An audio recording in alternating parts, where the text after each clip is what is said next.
सो आज हमने chapter second start करना है, that is chapter second is solution. तो इसमें सबसे पहले हम करेंगे classification of solutions and the concentration terms. Concentration terms plus one में भी जो फर्स्ट चैप्टर था उसमें हमने किया हुआ है, molarity, molarity, ppm, PPB, normality, ये द्वारा प्लस टू में आएंगी, ये इस चैप्टर में भी है तो वो भी हमने करनी है। तो सबसे पहले हम स्टार्ट करते हैं क्लासिफिकेशन ऑफ सॉल्यूशन से। तो सबसे पहले तो what is the definition of A solution. Solution होता क्या है? तो solution is simply a mixture of solute and solvent. Now what is this solute and solvent? जो माइनर कंपोनेंट होता है that is called the solute, and जो major component होता है दैट इज सॉल्वेंट। सपोज करो हम एक NaCl लेते हैं और उसको डिसॉल्व किस में करते हैं? वाटर में। तो ऑब्वियसली सपोज करो हमने 2 ग्राम वाटर 2 ग्राम NaCl लिया और उसको 100 ml वाटर में डिसॉल्व किया, तो 100 ml is much bigger than the 2 gram. So water is the major component and minor component is NaCl। सो NaCl क्या हो गया? Solute and water becomes a solvent. तो हमको ये एक सॉल्यूशन मिला। तो solution is simply the mixture of solute and solvent. Now जो सॉल्यूशन है, अब normally it is taken as the homogeneous, but ये हमेशा होमोजीनियस नहीं होता, इसकी कुछ कैटेगराइजेशन होती है। अब इसको क्लासिफाई कैसे करते हैं? इसको हम क्लासिफाई करते हैं on the basis of particle size. अब पार्टिकल साइज किसका मैटर करेगा? पार्टिकल साइज मैटर करेगा सोल्यूट का। तो जो सोल्यूट का पार्टिकल साइज है उसके अकॉर्डिंग हम सॉल्यूशन को 3 टाइप्स में क्लासिफाई कर सकते हैं। एक बोलते हैं ट्रू सॉल्यूशन, दूसरा होता है कोलाइडल सॉल्यूशन या सोल बोलते हैं उसको, और तीसरा होता है suspension. On the basis of particle size solution can be classified into 3 types: true solution, colloidal solution और तीसरा होता है सस्पेंशन। जो कोलाइडल सॉल्यूशन होता है that is the homogeneous, sorry जो ट्रू सॉल्यूशन होता है दैट इज होमोजीनियस, और जो कोलाइडल सॉल्यूशन होता है वो हेटेरोजीनियस है, और सस्पेंशन भी हेटेरोजीनियस होता है। अब ये होमोजीनियस, हेटेरोजीनियस और ये हेटेरोजीनियस, इसमें फर्क क्या है? What is the difference between homogeneous and heterogeneous? जो होमोजीनियस होता है उसमें सिंगल फेस होती है, that is a single phase system, और जबकि हेटेरोजीनियस होता है it may be a double phase system, that is multi phase system होगा, it will be a multi phase system.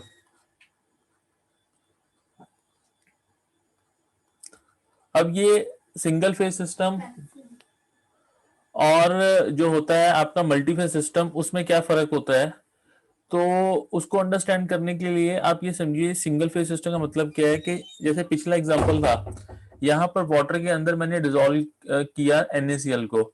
Now water के अंदर जब NaCl को डिसॉल्व किया तो NaCl के पार्टिकल्स जो हैं वो इतने माइन्यूट हैं कि वाटर में पूरी तरीके से डिसॉल्व हो गए। अब NaCl का पार्टिकल कौन सा है और वाटर का पार्टिकल कौन सा है मैं डिफरेंशिएट नहीं कर सकता। तो अगर जो टू पार्टिकल्स को, अगर मैं डिफरेंट पार्टिकल्स को डिफरेंशिएट नहीं करता, उसको बोलते हैं single phase system, that is called the single phase system, that is homogeneous. Whereas अगर मैं पार्टिकल्स को आइडेंटिफाई कर सकता हूं तो that will be called the heterogeneous system. Like अगर मैं एक एग्जांपल लेता हूं सैंड का, अगर मैं सैंड पार्टिकल्स को वाटर के अंदर डिसॉल्व करता हूं तो जो सैंड पार्टिकल्स हैं वो मुझको अलग नजर आते हैं और वाटर पार्टिकल्स मुझको अलग नजर आते हैं, तो that will be called a two phase system या मल्टी फेज सिस्टम। अब जैसे एक एग्जांपल से इसको ऐसे समझते हैं, जैसे सपोज करो this is the sugar solution. अब यहाँ पर शुगर के पार्टिकल्स इसके अंदर डिसॉल्व है वाटर के अंदर, बट आपको ये क्लियर नजर आ रहा है। आप इसके मतलब ये आप डिफरेंशिएट नहीं कर सकते कि ये शुगर पार्टिकल इसमें डिसॉल्व है, नहीं। अगर सपोज करो मैं एक वाटर का ग्लास रखता हूँ जिसमें सिर्फ ओनली वाटर है, और दूसरा ऐसा ग्लास है जिसमें वाटर प्लस शुगर दोनों डिसॉल्व है, तो कौन सा शुगर, किसके अंदर शुगर घुली हुई है किसके अंदर नहीं घुली, इसको हम डिफरेंशिएट नहीं कर सकते। तो that will be a single phase system, मतलब शुगर इतनी माइन्यूट है कि मैं उसमें डिफरेंशिएट ही नहीं कर पाऊंगा कौन सा शुगर पार्टिकल है कौन सा वाटर पार्टिकल है। वेयर अब अगर सैंड इन वाटर देखते हो, ये आपको सैंड पार्टिकल यहाँ पे अलग नजर आ रहा है, ये देखो this is a sand particle, और वाटर पार्टिकल्स अलग नजर आ रहे हैं, और नीचे भी ये सैंड पार्टिकल्स आपको नजर आ रहे हैं। तो मैं वाटर पार्टिकल्स और सैंड पार्टिकल्स में डिफरेंशिएट कर पा रहा हूं, तो that will be a multi phase system या two phase system. In this case it be two phase system. Suppose करो मैं इसमें आयरन नेल्स, लोहे के कीले इसके अंदर डाल देता हूं, तो वो कीले भी आपको अलग से नजर आएंगी, या जो आपके आयरन पार्टिकल्स हैं वो भी आपको अलग नजर आएंगे। तो that will be also a multi phase system. तो on the basis of this single phase system या मल्टी फेस सिस्टम मैं सॉल्यूशन को क्लासिफाई करता हूं। सिंगल फेस सिस्टम वाले क्या होंगे? Homogeneous, that will be the homogeneous system. और मल्टी फेस सिस्टम वाले होंगे हेटेरोजीनियस सिस्टम। नाउ जो ट्रू सॉल्यूशन होता है वो होमोजीनियस होता है, वेयर एज जो कोलाइडल सॉल्यूशन होते हैं या सस्पेंशन होते हैं वो हेटेरोजीनियस होते हैं। अब इनमें डिफरेंशिएशन क्यों है? उसके पीछे डिफरेंशिएशन है, उसका वजह है पार्टिकल साइज। जो सल्यूट का पार्टिकल साइज है वो वहां पे मेन रीजन है। अब in the case of true solution जो सल्यूट पार्टिकल्स है it is less than 10⁻⁹ metre. And in the case of colloidal या सस्पेंशन जो सल्यूट पार्टिकल का साइज है वो 1 नैनोमीटर टू 1000 नैनोमीटर के बीच में है। Well in the case of suspension जो साइज ऑफ सल्यूट पार्टिकल्स है वो 1000 नैनोमीटर से ज्यादा होता है। अब इनका मतलब क्या? इन तीनों का, इनका अगर तीनों का मतलब मैं समझाऊं कि जो size of solute particle more than 1000 nanometre है तो उसको हम नेक्ड आई से देख सकते हैं, अपनी आंखों से उसको देख सकते हैं। ओके और अगर size of solute particle between 1 nanometre to 1000 nanometre है तो उसको आई से तो नहीं देख सकते, बट उसको माइक्रोस्कोप के अंदर हम देख सकते हैं, डिफरेंशिएट कर सकते हैं। और इसको किसी भी इंस्ट्रूमेंट के थ्रू हम देख ही नहीं सकते, इतना छोटा सोल्यूट साइज होगा कि जो मर्जी हम माइक्रोस्कोप ले लें हम उसको ऑब्जर्व नहीं कर सकते। तो therefore it this system is the homogeneous, बाकी दोनों क्या है? हेटेरोजीनियस, क्योंकि सोल्यूट एंड सॉल्वेंट पार्टिकल में डिफरेंशिएट कर ही नहीं सकता। बाकी कुछ और प्रॉपर्टीज भी हैं, particle can not pass through filter paper. Filter ये जो आपके फिल्ट्रेशन कर सकते हैं नहीं कर सकते वो ये आपके ट्रू सॉल्यूशन कोलाइडल या सस्पेंशन उसमें डिफरेंशिएट किया जा सकता है। बट मैं इसकी डिटेलिंग में नहीं जा रहा क्योंकि ये जो डिटेलिंग है इसकी सरफेस केमिस्ट्री चैप्टर नंबर 5 है, वहां पे ये डिटेलिंग आपको आएगी। अब मेरा पर्पस क्या है यहाँ पर बताने का, इस चैप्टर में जो हमने डील करना है वो हमने डील करना है ट्रू सॉल्यूशन से, कोलाइडल और सस्पेंशन से हमने डील नहीं करना। इस चैप्टर में जब भी मैं सॉल्यूशन वर्ड बोलूंगा मैं again and again true solution नहीं बोलूंगा, मैं सिर्फ सॉल्यूशन बोलूंगा। जब मैं सॉल्यूशन बोलूंगा तो मेरा मतलब क्या है इस चैप्टर में? That is the true solution. मैं कोलाइडल या सस्पेंशन में डील ही नहीं कर रहा हूं, इस चैप्टर में सिर्फ मैं ट्रू सॉल्यूशन से डील करूंगा। आपको डेफिनेशन इसलिए बता दी है ताकि again and again true solution मुझे बार बार बोलना ना पड़े। मैं होमोजीनियस सिस्टम से हमेशा डील करूंगा इस चैप्टर में, हेटेरोजीनियस सिस्टम से डील नहीं करूंगा। इसके एग्जांपल मैंने आपको बता दिया, sodium chloride water, sugar and water, that is example of true solution.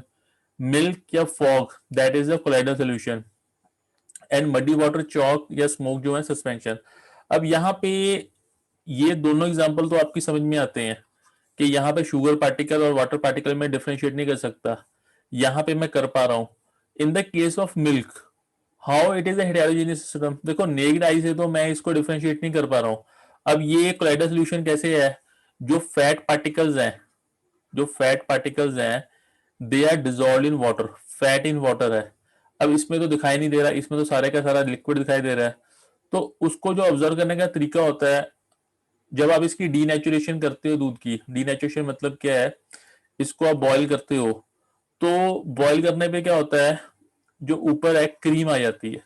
अब वो जो क्रीम होती है दैट इज फैट, यानी आपने फैट को वाटर के साथ अलग कर लिया। नेक्ड आई से तो आप देख नहीं सकते फैट पार्टिकल कौन सा है, वाटर पार्टिकल कौन सा है, बट अंडर पावरफुल माइक्रोस्कोप आप फैट पार्टिकल्स को डिफरेंशिएट कर सकते हो वाटर पार्टिकल से। सिमिलरली जो ब्लड होता है that is also a colloidal solution. क्यों? क्योंकि जो ब्लड होता है, ब्लड के अंदर प्लाज्मा के अंदर जो लिक्विड पार्ट होता है उसके अंदर आरबीसी, डब्ल्यूबीसी एंड जो प्लेटलेट्स होते हैं दे आर प्रेजेंट। तो blood is also a colloidal solution. Okay तो बस मैं इतना ही आपको यहाँ पर बता रहा हूँ कि हमने जो डील करना है, हमने यहाँ पे इस चैप्टर में सिर्फ ट्रू सॉल्यूशन से डील करना है। अगर मैं सॉल्यूशन वर्ड को यहाँ पर यूज करूंगा पूरे चैप्टर में, तो उसका मतलब क्या है, I am using the true solution. Colloidal solution और सस्पेंशन से हम डील करेंगे चैप्टर नंबर 5 सरफेस केमिस्ट्री में, अभी उसको हमने स्टडी नहीं करना। तो ये आपको बता दिया गया है। Coming back to the discussion now, अब मैं यहाँ पे सॉल्यूशन वर्ड को दोबारा यूज कर रहा हूँ, जिसका मेरा मीनिंग है true solution. Now what is solution? Solution is a homogeneous mixture of two or more components. अब होमोजेनियस का मतलब क्या है? Mixture in which solute and solvent are in the same or single phase. एक single phase system होगा, then it will be called the homogeneous. अब वो single phase system में कंपोनेंट्स एक दो भी हो सकते हैं, तीन भी हो सकते हैं, चार भी हो सकते हैं, पर उनकी फीस क्या होगी? वन। मतलब मैं डिफरेंशिएट नहीं कर सकता हूं। जैसे कि इसकी क्लासिफिकेशन अगर based on number of components करनी है ट्रू सॉल्यूशन की, अगर दो ही कंपोनेंट है that will be the binary solution. जैसे एग्जांपल हो गया sugar in water, that is a case of binary solution.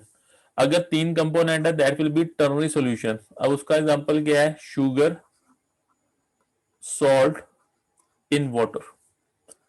अब यहां पे आपको ये चीज पता होनी चाहिए कि वाटर सॉल्वेंट है क्योंकि it is in the major quantity, और ये जो बाकी दोनों कंपोनेंट है ये सोल्यूट्स हो गए, या इनको सिंपली कंपोनेंट्स ऑफ सॉल्यूशन भी बोल देते हैं। पर जनरली सॉल्वेंट अगर सोल्यूट्स की टर्म में बात करना है तो जो लार्ज क्वांटिटी में होगा दैट विल बी सॉल्वेंट, और जो स्मॉल क्वांटिटी में होगा वो सोल्यूट होगा। फोर्थ का एग्जांपल दैट इज क्वाटनरी, तो उसका एग्जांपल क्या हो जाएगा? Sugar salt and lemon juice in water. तो वो आपका क्वार्टरनी सिस्टम हो गया। इसमें बस यही ध्यान रखना है सिंगल फेज सिस्टम, इन तीनों में आप डिफरेंशिएट नहीं कर सकते कि कौन सा आपका पार्टिकल डिफरेंशिएट आप कर ही नहीं सकते ना। शुगर सॉल्ट या लेमन जूस वाटर में डिजोल्व है तो उनमें आप डिफरेंशिएट नहीं कर सकते, आपको एक सिंगल फेज दिखाई देगी, मल्टी फेज दिखाई नहीं देगी। ये बात समझ में आती है आपको? Yes, sir. ठीक है, just hold for 1 minute.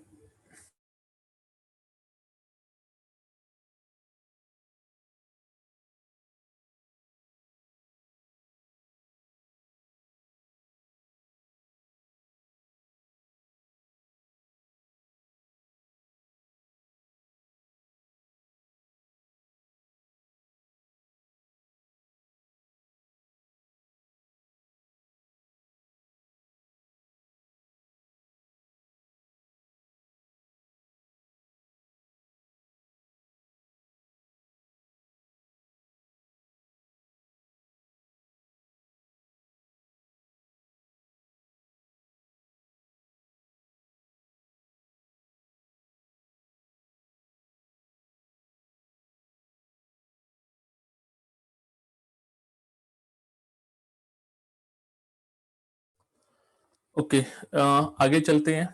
Now ये तो basis on number of components हो गया।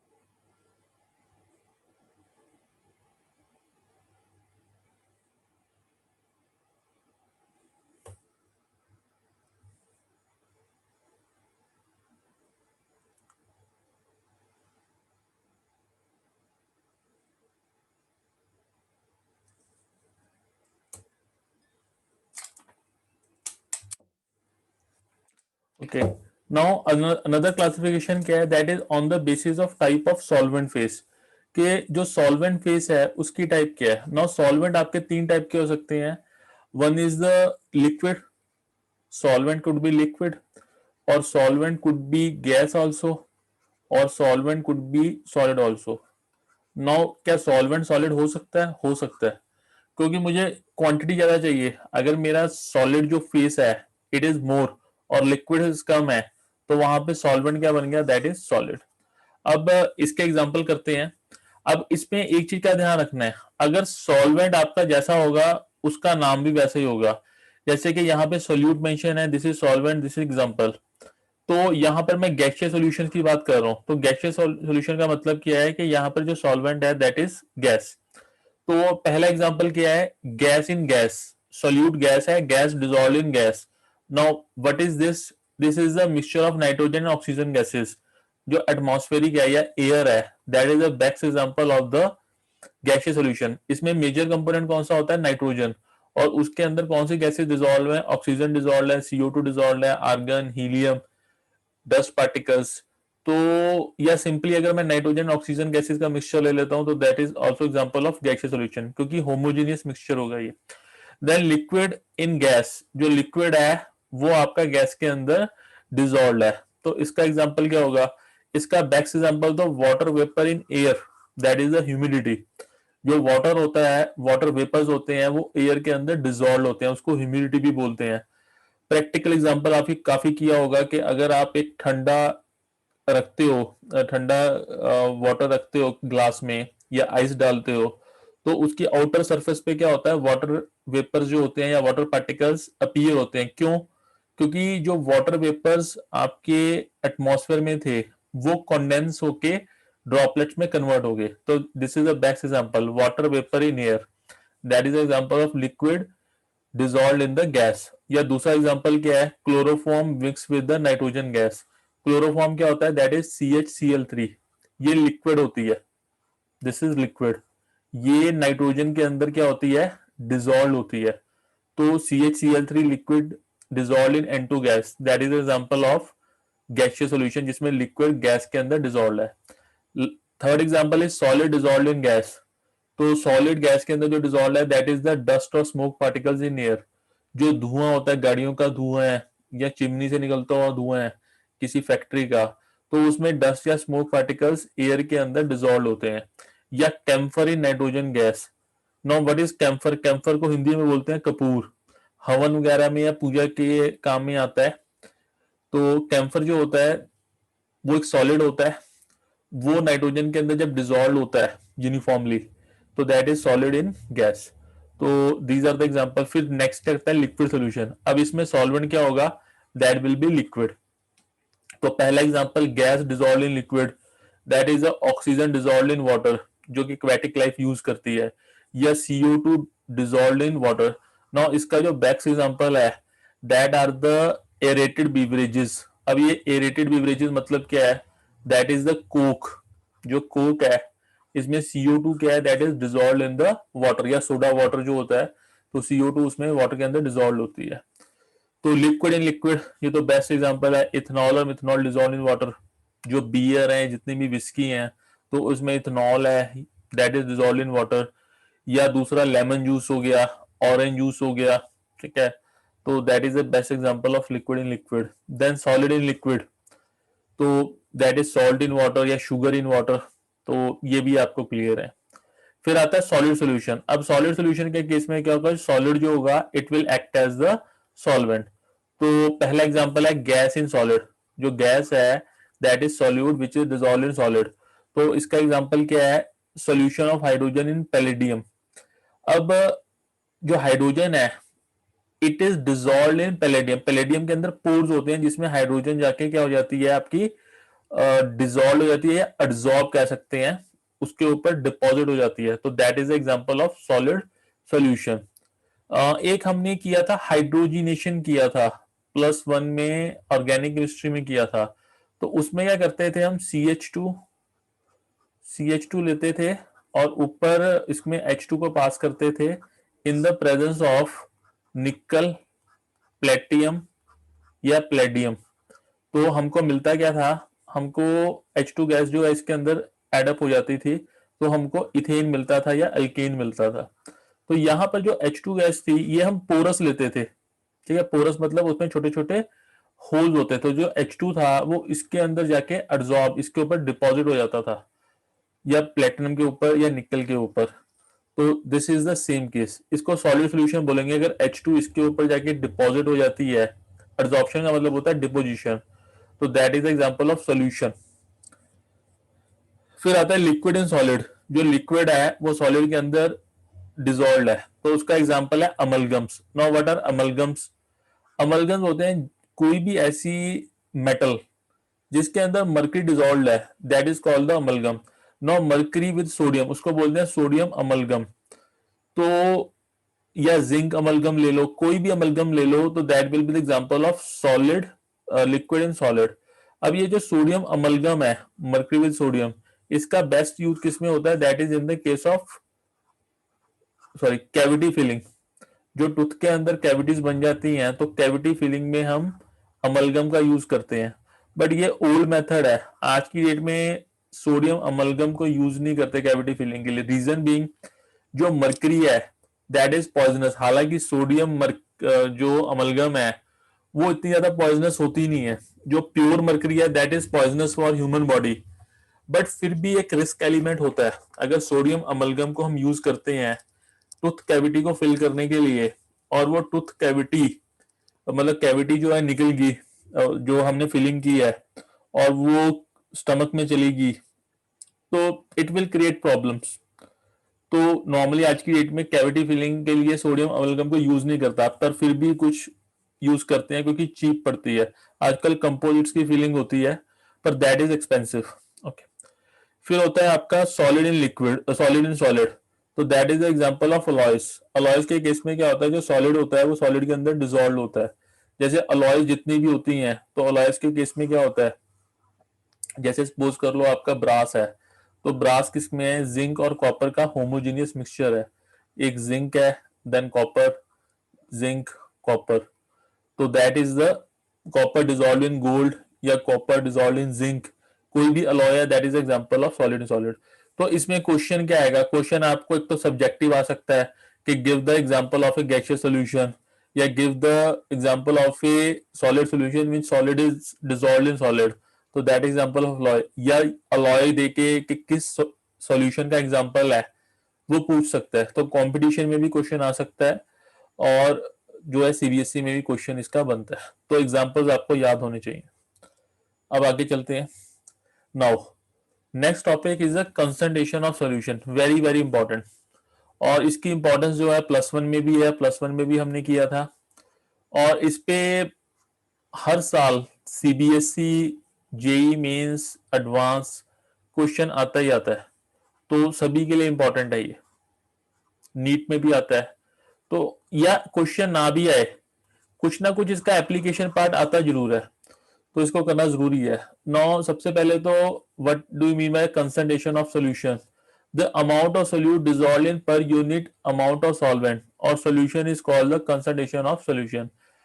कि कितना अमाउंट ऑफ सोल्यूट आपका एक यूनिट अमाउंट ऑफ सॉल्वेंट या सॉल्यूशन के अंदर डिसॉल्व है, तो उसको कंसंट्रेशन ऑफ सॉल्यूशन बोलेंगे। उसका बिल्कुल सिंपल मीनिंग क्या है कि अगर 1 ग्लास वाटर लिया है, 200 ml वाटर लिया है, और उसके अंदर आप 1 स्पून ऑफ जो है सॉल्ट को डिसॉल्व करते हो, तो आप इजीली उसको कंज्यूम कर सकते हो। पर सपोज करो आपने 6, 7 या 10 जो है सॉल्ट्स डाल दिए, स्पून डाल दिया, तो वो बहुत ज्यादा आपका क्या हो जाएगा? बिटर इन टेस्ट हो जाएगा। इतना सॉल्टी होगा कि आप इसको कंज्यूम ही नहीं कर सकते, because it will be more concentrated, more amount of solute in the per unit amount of solvent. तो that is the meaning of concentration. अब ये तो बड़ा क्रूड मेथड मैंने आपको बता दिया कि 10 आप 6 या 7 स्पून डाल दो उसकी सॉल्ट की, तो वो तो एक क्वालिटेटिव है कि ज्यादा सॉल्टी है तो ज्यादा कंसंट्रेटेड है। तो मुझे क्वालिटी से मतलब नहीं है, मुझे क्वांटिटी चाहिए। तो अगर क्वांटिटी मुझको चाहिए कि कितना अमाउंट ऑफ सोल्यूट डिसॉल्व है पर यूनिट अमाउंट ऑफ सॉल्वेंट या सोल्यूशन, यहाँ पे ध्यान देने वाली बात है सॉल्वेंट या सॉल्यूशन दोनों ही है। अमाउंट ऑफ सोल्यूट पर यूनिट अमाउंट ऑफ सॉल्वेंट या पर यूनिट अमाउंट ऑफ सोल्यूशन, दोनों ही टर्म्स को हमको यूज करना है। तो कौन कौन से मेथड है? Mole fraction, mass by percent, volume by percent, mass by volume percent, parts per million, molality, molarity, और एक हमने नॉर्मेलिटी भी करना है इसमें। और एक और टर्म्स यूज करनी है स्ट्रेंथ वगैरह, वो जब आएंगे तो बता दूंगा। नॉर्मेलिटी भी हमने यहाँ पर यूज करनी है। तो वन बाय वन इसको करना स्टार्ट करते हैं। सबसे पहले आता है mole fraction. Now what is the mole fraction? Mole fraction is the ratio of moles of solute to the total moles in the solution. Okay कि अगर मैं मोल फ्रैक्शन निकाल रहा हूं किसी पर्टिकुलर ए का, अगर सपोज करो उसमें n कंपोनेंट्स हैं और ए का मैंने निकालना है, तो moles of that solute divided by total moles in the solution. जैसे सपोज करो बाइनरी सिस्टम ही है दो वाला, तो सोल्यूट का क्या होगा, it will B n solute, number of moles of solute divided bye number of moles of solute plus number of moles of solvent. ठीक है, ये बाइनरी सिस्टम के लिए मैंने डिफाइन कर रहा हूं। बट सपोज करो मेरे पास ए बी सी ये डिफरेंट सोल्यूशन सॉल्वेंट्स हैं, मतलब सोल्यूट डिफरेंट, सॉल्वेंट तो एक ही होगा, तो इसका मोल फ्रैक्शन क्या होगा, तो मोल फ्रैक्शन क्या होगा, जैसे एक्सए है, एक्सए का मोल फ्रैक्शन क्या होगा, number of moles of a divided by total n T. What will be x b, it will be number of moles of b component divided by n T. Suppose कर लो एक्स एन ले लेता हूं, तो number of moles of n divided by total number of moles.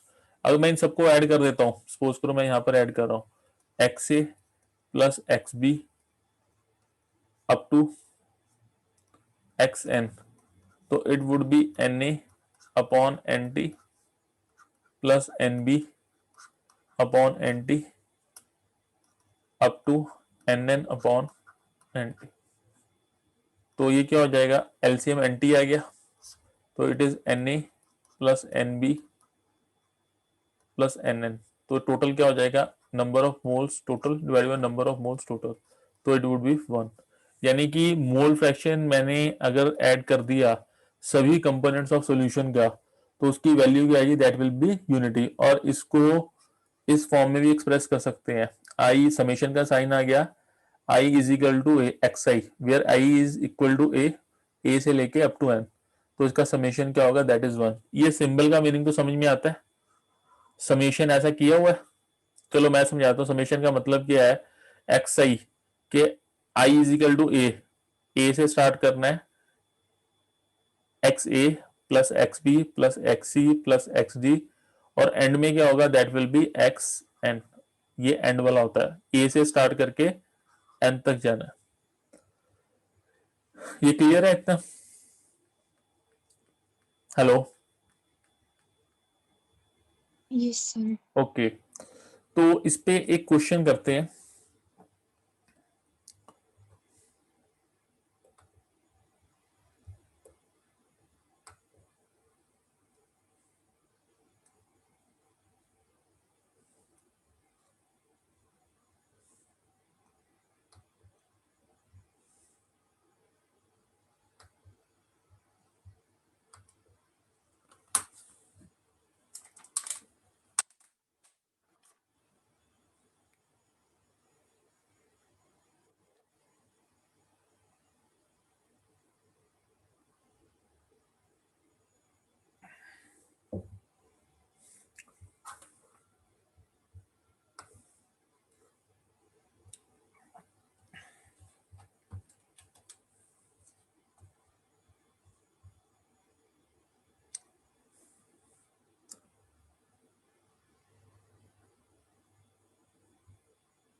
एक question लिखिए, आप लिखो,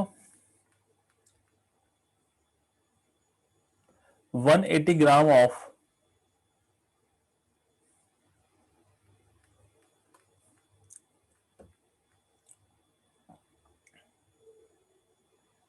glucose is dissolved in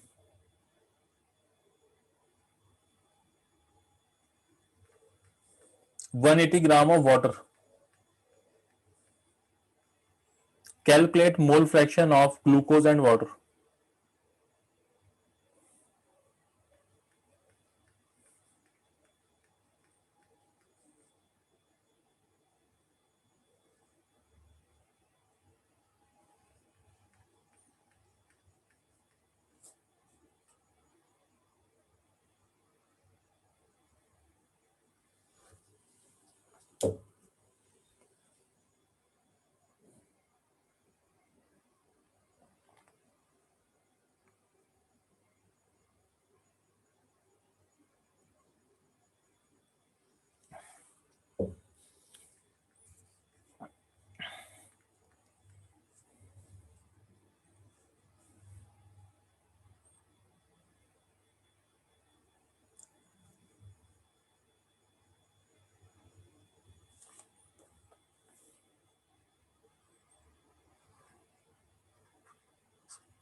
जो 180 ग्राम ऑफ ग्लूकोज है, ग्लूकोज का मोलर मास होता है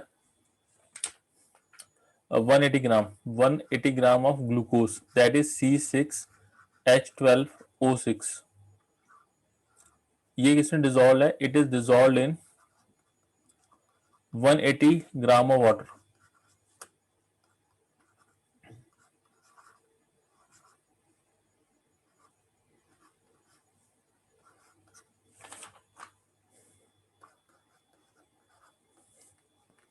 तो मोल फ्रैक्शन पता करना है. जो ग्लूकोज का मोलर मास होता है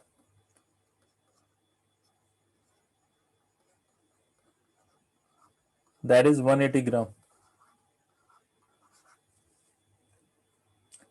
एंड वाटर का जो मोलर मास होता है दैट इज 18 ग्राम. तो हमने मोल फ्रैक्शन पता करना है दोनों का.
ये हो गया, ये समझ में आया ये कैसे करना है? इसमें 180 gram of C6H12O6 dissolve in 180 gram of H2O। तो हमने मोल फ्रैक्शन निकालने हैं, दोनों ग्लूकोज के भी निकालने हैं और वाटर का भी निकालना है। नाउ सबसे पहले ग्लूकोज का मोलर मास कितना होता है, दैट इज 180 ग्राम, और वाटर का कितना है 18 ग्राम। This is the molar mass जो आपको गिवन है। Now number of moles of glucose निकालने हैं, तो it will be mass of जो है ग्लूकोज वो given divided by molar mass. तो दिस इज 180 इसका गिवन मास है और 180 मोलर मास। तो नंबर ऑफ ग्लूकोज कितने आगे मोल्स, दैट इज 1। और similarly number of moles of H2 कैसे आएंगे, गिवन मास 180 है divided by molar mass that is 18। तो number of moles of H2 that is 10। Now total number of moles कितने हो गए, ग्लूकोज के ऐड किए और वाटर के ऐड कर दिए, तो 1 + 10 इज इक्वल टू 11। तो टोटल नंबर ऑफ मोल्स कितने हो गए 11। Now weight mole fraction of glucose क्या होगा, number of moles of glucose divided by total number of moles, तो 1/11। और number of mole fraction of H2 हो जाएगा, that will be number of moles of water divided by total number of moles, तो that is 10/11। ये समझ में आया आपको? Yes, sir.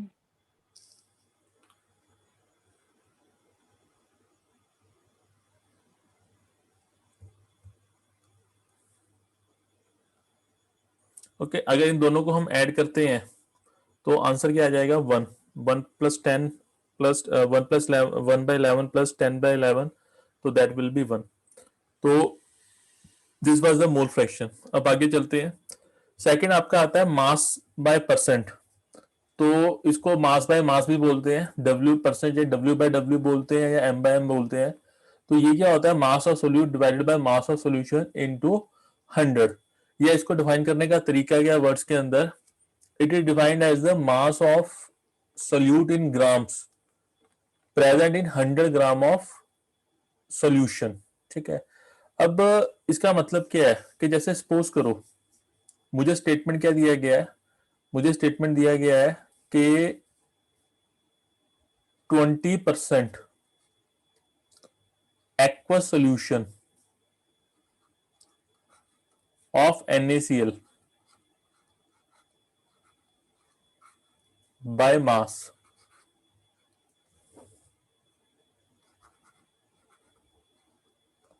अब इसका मतलब क्या है, इसको अंडरस्टैंड करते हैं। पहली बात तो उसने बाय मास बोला है या मास बाय परसेंट बोला है या बाय मास बोला है, तो इसका मतलब क्या है, वो W/W की बात कर रहा है ना। दूसरी चीज उसने 20% एक्वा सोल्यूशन बोला है। जब उसने एक्वस मेंशन कर दिया तो यानी यहां पर जो सॉल्वेंट है वो क्या है, सॉल्वेंट इज वाटर। तो सोल्यूट क्या हो गया, solute is NaCl।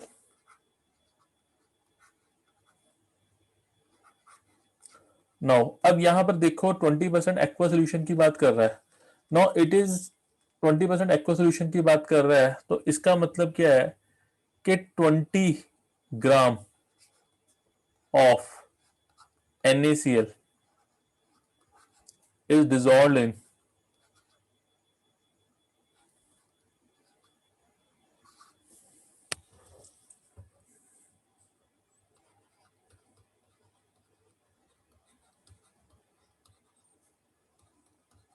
100 gram of solution.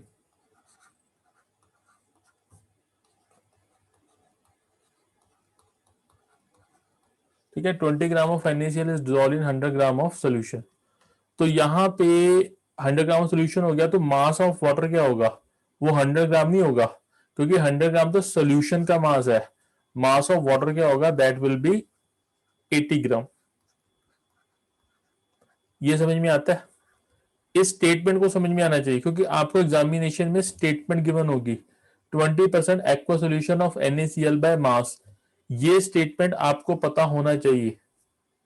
और कई बार तो सीधा 20% सोल्यूशन ऑफ NaCl ले देते हैं, एक्वस भी नहीं देते। तो वहां पे आपको अंडरस्टूड होना चाहिए कि अगर उसने सिर्फ 20% सोल्यूशन दे दिया, 20% सोल्यूशन ऑफ ग्लूकोज या 20% solution of NaCl by mass, तो ऑब्वियसली वहां पे मतलब उसका वाटर की बात ही कर रहा है, हालांकि वो मेंशन नहीं है, पर इट इज अंडरस्टूड कि ग्लूकोज या NaCl डिसॉल्व किस में होते हैं, वाटर के अंदर डिसॉल्व होते हैं, दूसरे सॉल्वेंट्स के अंदर भी डिसॉल्व हो जाते हैं। बट अगर नहीं दिया हुआ तो उसका मतलब वहां पर वाटर ही है। ये बात समझ में आती है? हेलो? Yes, sir. ठीक है, तो एक सिंपल सा क्वेश्चन करो अगर ये बात समझ में आती है। इसमें इसमें क्या है, आपके पास में जो गिवन है, एक सोल्यूशन गिवन है जिसका 400 ग्राम मास है, 400 ग्राम ऑफ सोल्यूशन है। ठीक है, मेरे पास जो टोटल मास सोल्यूशन का 400 ग्राम है। ओके,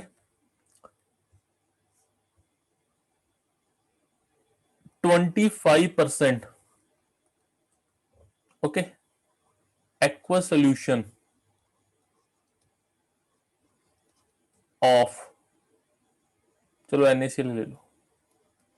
जो इस 400 ग्राम ऑफ सोल्यूशन की नेचर क्या है, 400 ग्राम मुझको एक मास गिवन है। सपोज कर लो ये कंटेनर है, दिस इज अ कंटेनर। इस कंटेनर के अंदर ये 400 ग्राम ऑफ सोल्यूशन जो है वो प्रेजेंट है। और इसकी नेचर क्या है सोल्यूशन की, it is a 25% aqua solution of NaCl। Now what is the mass of NaCl in it and what is the mass of water in it? मेरा क्वेश्चन समझ में आ गया? ये एक सोल्यूशन है जिसके अंदर वाटर और NaCl दोनों है। इसका 400 ग्राम आपके पास में गिवन है। कोई एक ऐसा कंटेनर है जिसके अंदर 400 ग्राम ऑफ सोल्यूशन गिवन है, और उस सोल्यूशन की कंसंट्रेशन क्या है, 20%। ये 25% एक्वा सोल्यूशन ऑफ NaCl है जो इसकी नेचर है। तो इस 400 ग्राम में कितना NaCl है और कितना वाटर है, आप मुझे बताइए। क्वेश्चन समझने में कोई दिक्कत तो नहीं है? क्वेश्चन समझ में आ गया? यू आर प्रोवाइड, मैं रिपीट कर देता हूं, you are provided with the 400 gram of a solution in which NaCl is dissolve. ठीक है, वाटर और NaCl का मिक्सचर है। द स्ट्रेंथ या the concentration of NaCl is 25% aqua solution या 25% aqua solution of NaCl. It is 25% aqua solution of NaCl. Now calculate the weight of NaCl and weight of water in this 400 ग्राम।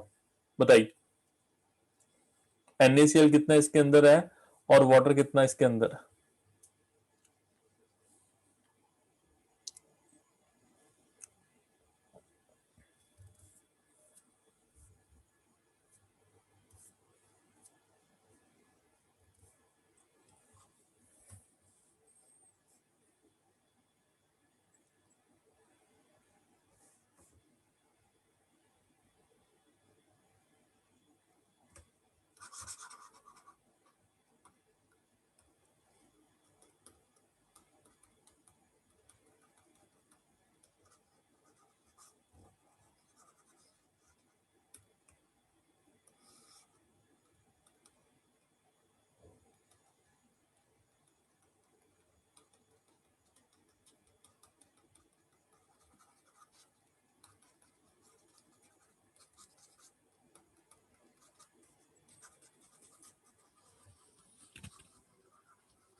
इतना time तो नहीं लगना चाहिए यार, ये सीधा परसेंटेज का।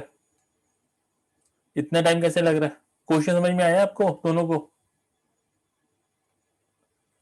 सर क्वेश्चन समझने में प्रॉब्लम हुई है। यार मैं क्वेश्चन बिल्कुल सिंपल है। ये एक कंटेनर है, इसमें 400 ग्राम ऑफ सोल्यूशन है। ठीक है, 400 ग्राम ऑफ सोल्यूशन है।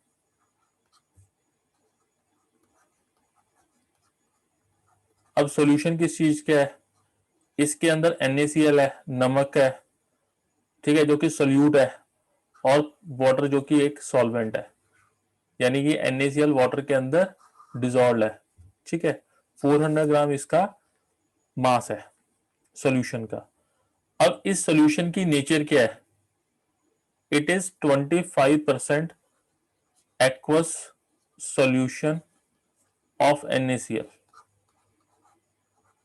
ठीक है, okay. Calculate the weight of NaCl and weight of H2O in this solution. Simple है, ये 25% एक्वस है, 25% aqueous solution of NaCl by weight या बाय मास। अब यहां पर मैं वेट यूज कर रहा हूं या मास यूज कर रहा हूं, वो सेम चीज है। फिजिक्स में डिफरेंट होता है, पर केमिस्ट्री में वेट या मास एक ही चीज है।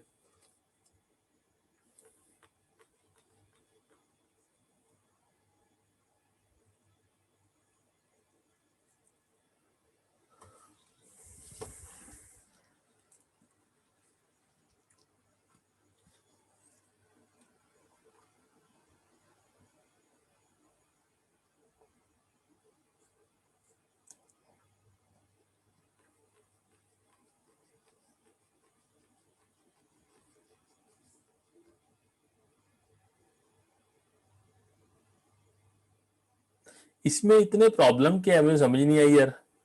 आपके टोटल मार्क्स सपोज करो 500 है, ठीक है, सभी सब्जेक्ट्स के, उसमें आपने 75% स्कोर किए, तो कितने मार्क्स आपको मिले? या सपोज करो मतलब 80% आपने स्कोर, 300। तो ठीक है, तो सेम चीज ये करनी है। कितने नहीं मिले आपको, वो 500 माइनस कर दोगे, 30/100 इंटू 500 कर दोगे, तो सेम चीज ही तो करनी है, इसमें क्या दिक्कत है?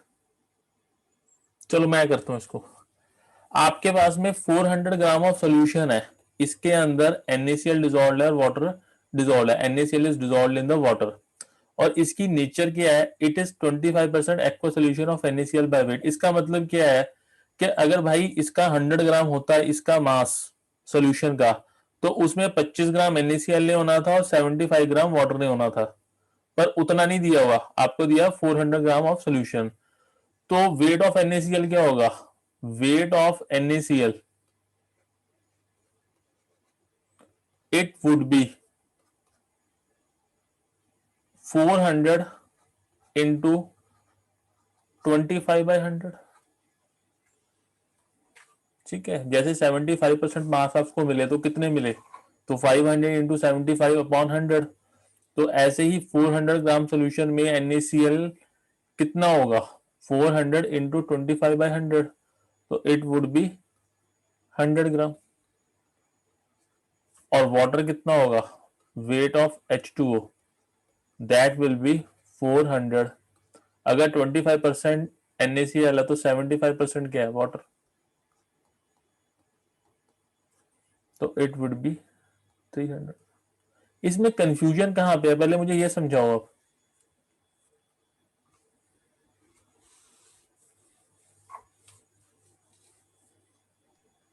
सर आ गया।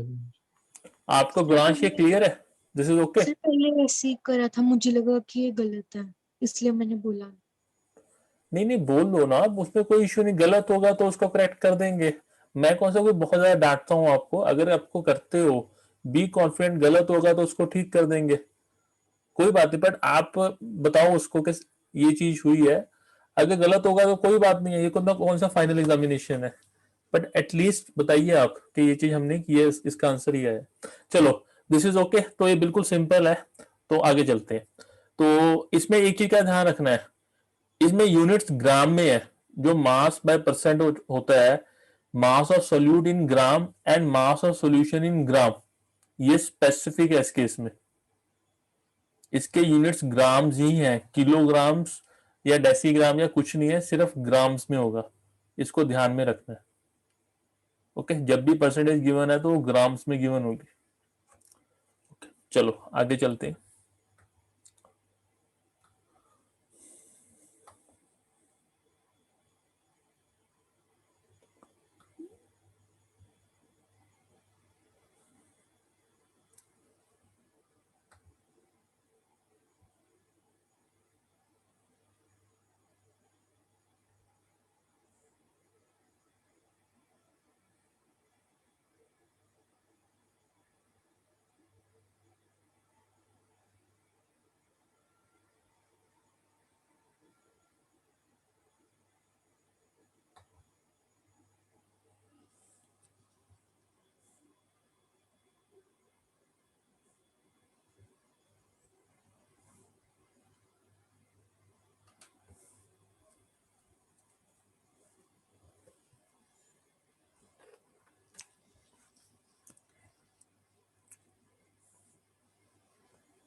और नेक्स्ट है आपका वॉल्यूम बाय परसेंटेज।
हम वॉल्यूम बाय परसेंटेज तब यूज करते हैं जब आपका जो सल्यूट होता है एंड जो सॉल्वेंट है दोनों ही लिक्विड है। Solute and solvent both are liquids, ये दोनों ही आपके लिक्विड्स हैं। अब इसमें क्या है, इसमें है the volume of the solute dissolve in 100 ml of solution. यहां पर ध्यान में रखना है जो वॉल्यूम ऑफ सोल्यूट है that should be in the ml, वो मिलीलीटर में होना चाहिए। And volume of solution that भी also should be in the millilitre, यानी volume of solute in millilitre dissolve in 100 ml of solution, तो that will be the volume by percent या volume percent. V by V इसको indicate करते हैं। जैसे कि suppose करो अगर मैं लिखता हूं एक स्टेटमेंट है 20% एक्वस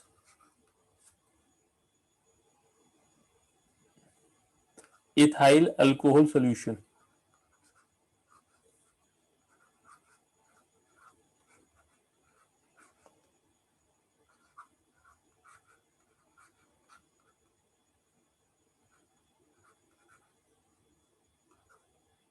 बाय वॉल्यूम।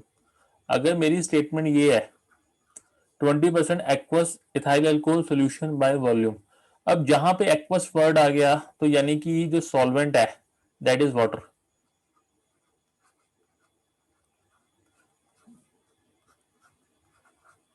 और इथाइल अल्कोहल सॉल्यूशन क्या हो गया, इथाइल अल्कोहल क्या हो गया, दैट इज द सोल्यूट। यानी इथाइल अल्कोहल क्या है, वो डिजोल्व है वाटर के अंदर। अब इसका मतलब क्या होगा कि वॉल्यूम ऑफ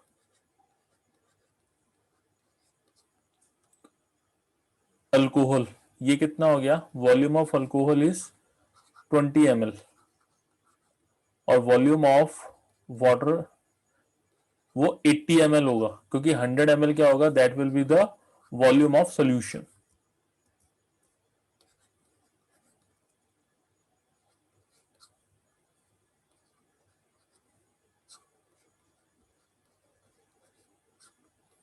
तो वहां पे बेसिकली कैटेगराइजेशन इसकी जो मास बाय परसेंटेज की है that is the volume by percentage. इसमें सिर्फ फर्क कितना है कि सोल्यूट एंड सॉल्वेंट जो है दोनों लिक्विड होने चाहिए। मोस्टली क्या होता है जो आपकी मेडिसिन है, ओरल मेडिसिन, मतलब ओरल मेडिसिन जो कि सिरप्स हैं, तो उसमें वॉल्यूम बाय परसेंटेज में गिवन होती है। ओके, क्योंकि वहां पे दोनों ही आपके सोल्यूट एंड सॉल्वेंट जो है वो लिक्विड है। या बियर की बियर हो गया, विस्की हो गया, तो वहां पे वाटर भी लिक्विड है, ठीक है, जो कि आपका सॉल्वेंट है। और जो इथाइल अल्कोहल है या समथिंग एल्स मिथाइल अल्कोहल है, तो दैट इज आल्सो लिक्विड। तो वहां पे हमने वॉल्यूम बाय परसेंटेज की बात करनी है। तो इसके आगे चलते हैं। Next is the mass by volume percent, W by V। ये काफी कॉमन है, मोस्टली जो सिरप्स वगैरह यूज होते हैं उसमें ये टर्मिनोलॉजी को हम यूज करते हैं।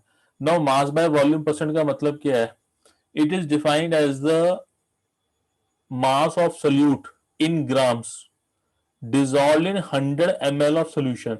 नाउ इस चीज को ध्यान में रखना है, यूनिट्स को। जो यहां पर मास ऑफ सोल्यूट है that is specifically in grams, ये ग्राम्स में ही लेना है। एंड वॉल्यूम ऑफ सॉल्यूशन का लेना है, वो आपको ml में 100 ml। ठीक है, अगर सपोज करो मैंने स्टेटमेंट लिखी है 20% एक्वस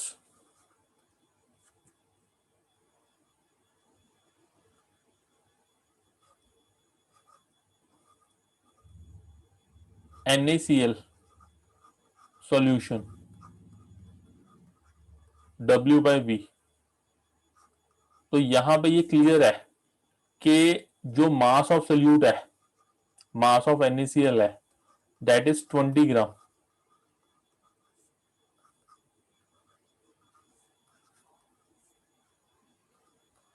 और जो वॉल्यूम ऑफ सॉल्यूशन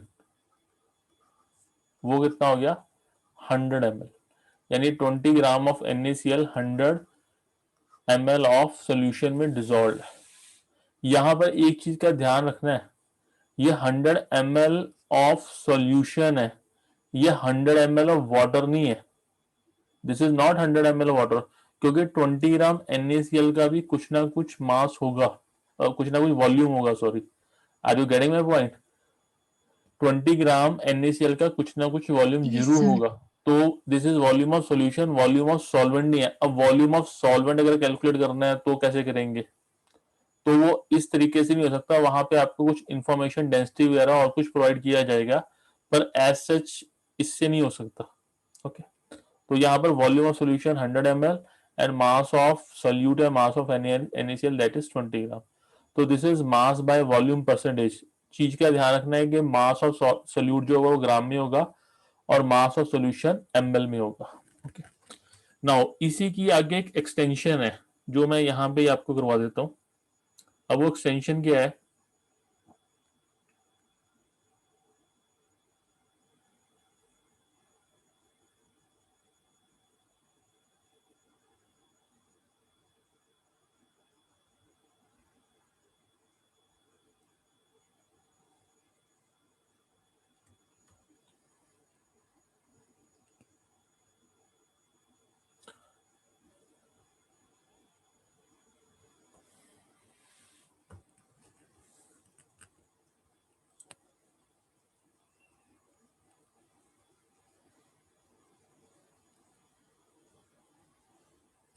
वो होती है आपकी strength.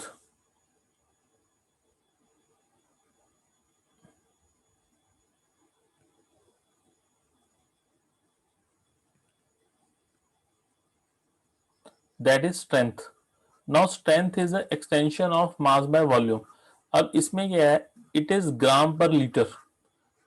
Now what is this? This is a mass of solute dissolved in dissolved in 1 liter of solution। अगर मैं यहां पर इसको स्ट्रेंथ लिखता हूं, दिस इज स्ट्रेंथ, तो स्ट्रेंथ क्या हो जाएगा, it will be mass of solute in grams divided by volume of solution in litre, that is 100 cut जाएगा आपका, ठीक है, कुछ नहीं होगा 100, सीधा मास of solute in gram dissolved in 1 liter of solution. जैसे एक न्यूमेरिकल करते हैं, न्यूमेरिकल क्या है,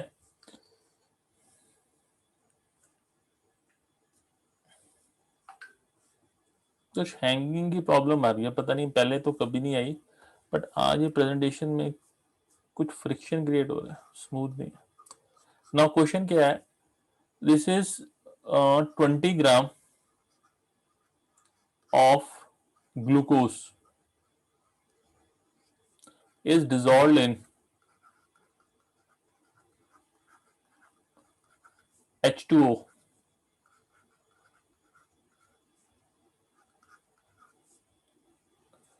to make solution of volume 500 ml।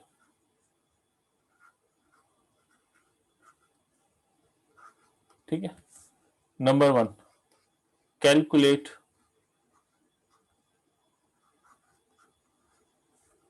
W/V, और second calculate strength.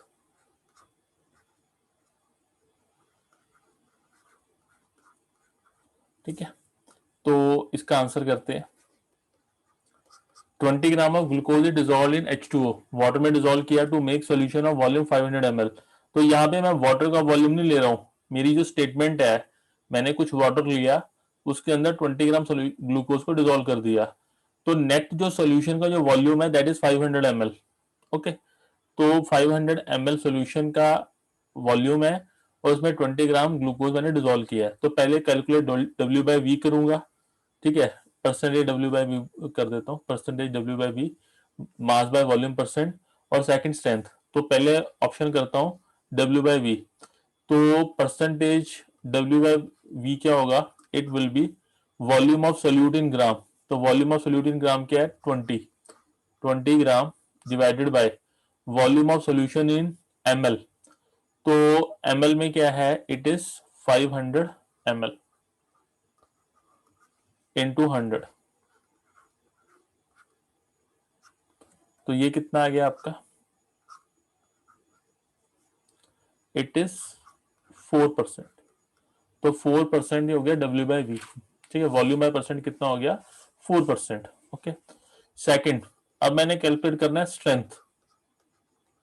Now strength क्या होती है, it is mass of solute in gram 20 gram divided by volume of solution litre. अब है कितना, 500 ml, मुझे इसको लीटर में कन्वर्ट करना है, तो 1000 से इसको डिवाइड करूंगा, ठीक है। 1000 से जब डिवाइड किया तो लीटर में बन गया। अब जब ऊपर जाएगा 20 इंटू 1000 ऊपर चला गया, नीचे 500, तो इट इज 2। तो ये कितना आ गया, 40 ग्राम पर लीटर इज द स्ट्रेंथ। ये बात समझ में आई। ये 1000 से डिवाइड क्यों किया गया है, 1000 डिवाइड इसलिए मैंने किया है कि अगर ml को मुझे लीटर में कन्वर्ट करना है तो उसको 1000 से डिवाइड करना पड़ेगा, क्योंकि ये रिलेशन आपको पता होना चाहिए, 1 litre is equal to 1000 ml, या 1 ml is equal to 1/1000 litre. ठीक है, ये क्वेश्चन समझ में आता है। स्ट्रेंथ पे काफी कुछ पूछा जाता है, इसलिए मैंने बताया। This is okay. तो मतलब इसमें कंफ्यूज नहीं होना। अगर मैं W बाई वी परसेंट की बात कर रहा हूं तो ग्राम पर ml में होगा। वेट मास ऑफ जो सोल्यूट है दैट इज इन ग्राम, और volume of solution that is in ml। But if I am talking about the strength, then mass of solute is taken in the grams, whereas the volume of the solution is taken in liter. This is okay. Yes, sir. चलो आगे चलते हैं। Now next is the parts per million, ppm. Now what is parts per million? It is defined as the parts of solute present in 1 million parts of a solution. अब इसका मतलब क्या है, यहाँ पे पार्ट्स का मतलब क्या है, यहाँ पर पार्ट्स का मतलब है कि यहाँ पर मैं मास, वॉल्यूम या मोल्स ले सकता हूँ। पार्ट्स पर मिलियन का मतलब यहाँ पे, पार्ट्स का मतलब क्या होता है, मास या वॉल्यूम, क्योंकि मास भी एक किस्म का, पार्ट्स का मतलब मास या वॉल्यूम, मोल्स भी कई केसेस में ले लेते हैं। तो मास ऑफ सोल्यूट या वॉल्यूम ऑफ सोल्यूट जो प्रेजेंट है इन 1 मिलियन, यानी कि 1 मिलियन ग्राम ऑफ सॉल्यूशन में या 1 मिलियन वॉल्यूम ऑफ सॉल्यूशन में कितना आपका सोल्यूट मौजूद है, ये बात समझ में आती है। जैसे 100, अगर मैं ले रहा हूं कि 100 ग्राम सॉल्यूशन में कितने ग्राम सोल्यूट प्रेजेंट है, अब मैं 100 ग्राम सॉल्यूशन ही ले रहा, मैं 10⁻⁶ ग्राम ऑफ सॉल्यूशन ले रहा हूं, दैट इज 1 मिलियन। ये बात समझ में आती है। 1 मिलियन का मतलब होता है 10 lakhs। ये तो बात समझ में आती है, 1 मिलियन 10 lakhs के इक्वल होता है कि 10 lakhs ग्राम में मेरा सोल्यूट का कितना पार्ट है या सोल्यूट कितने ग्राम प्रेजेंट है। तो formula is parts per million is equal two parts of solute divided by parts of solution into 10⁻⁶। अब एक नीचे एग्जांपल दिया है, तो यहां पर एक एग्जांपल में क्या, like percentage concentration in parts per million can also be expressed as mass to mass, volume to volume और mass to volume. Mass to volume भी ले सकते हैं। फॉर एग्जांपल, ये एग्जांपल को देखते हैं। Suppose a litre of sea water, अगर 1 लीटर सी वाटर का लेता हूं विच वेज 1030 ग्राम, उसका मास 1030 होता है 1030 gram, contains 6 into 10⁻³ gram of dissolve oxygen. उसके पास ऑक्सीजन कितनी होती है, 6 इंटू 10⁻³ ग्राम, तो उसकी मास परसेंटेज कितनी होगी, तो mass percentage will be equal to mass percentage of O2 will be equal to 6 into 10⁻³ divided by 1030 into 100 कर दिया, तो that is 5.8 into 10⁻⁴%। अगर सपोज करो मैं इसकी पीपीएम कैलकुलेट करना था तो उसका फार्मूला क्या होना था पार्ट्स पर मिलियन का, तो ppm of O2 will be 6 into 10⁻³ gram divided by 103 gram into 10⁻6, तब 10⁻6 करना था, तो that is 5.8 ppm। तो अब यहाँ पर एक स्टूडेंट को थोड़ी गलतफहमी होती है, वो गलतफहमी क्या है, जरा एक मिनट को, जस्ट 1 मिनट। हाँ, क्या ये दोनों वैल्यूज में कुछ फर्क है, ये दोनों वैल्यूज सेम है या डिफरेंट है? ये दोनों वैल्यूज सेम है, दीज वैल्यूज आर सेम, ठीक है। ये सिर्फ मास परसेंटेज में है और ये पीपीएम में है। अगर ये दो वैल्यू सेम है तो ये पीपीएम को यूज करने का क्या मतलब है? इसको यूज करने का मतलब ये है कि ये जो फिगर है ये नेग्लिजिबल लगती है। नेग्लिजिबल मतलब क्या है? 0.0058%, ठीक है, एक जीरो कम रहेगी, एक जीरो और आएगा। और जबकि ये 5.8 ppm, ये थोड़ी कंसिडरेबल लगती है।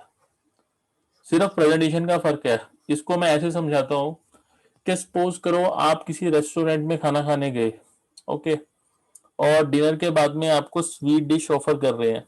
सपोज करो एक बड़ी सी एक प्लेट है, उसमें एक रसगुल्ला डाल के आपको दिया गया, कितना बुरा लगेगा आपको कि इतनी बड़ी प्लेट में रसगुल्ला ऑफर कर रहे हैं, जबकि वही अगर रसगुल्ला एक छोटी सॉसर में, डिजाइनर सॉसर में दिया जाए तो आपको अच्छा लगेगा। हालांकि टेस्ट में कोई डिफरेंस नहीं है, टेस्ट सेम रहेगा दोनों का, बट प्रेजेंटेशन में डिफरेंट है।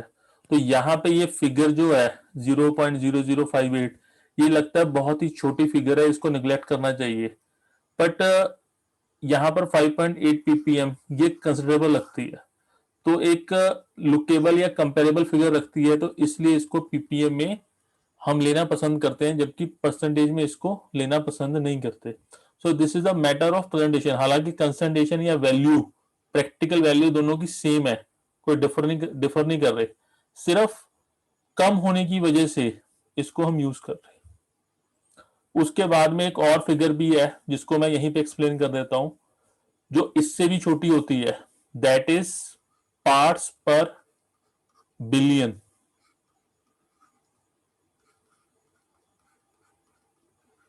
पीपीबी। अब पार्ट्स पर बिलियन का मतलब क्या है? बाकी सारी चीजें सेम है। अब यहां पर क्या होगा, बिलियन में कितना है? Parts of solute upon parts of solution into 10⁻⁹। 1 billion में कितने पार्ट्स ऑफ सोल्यूट है?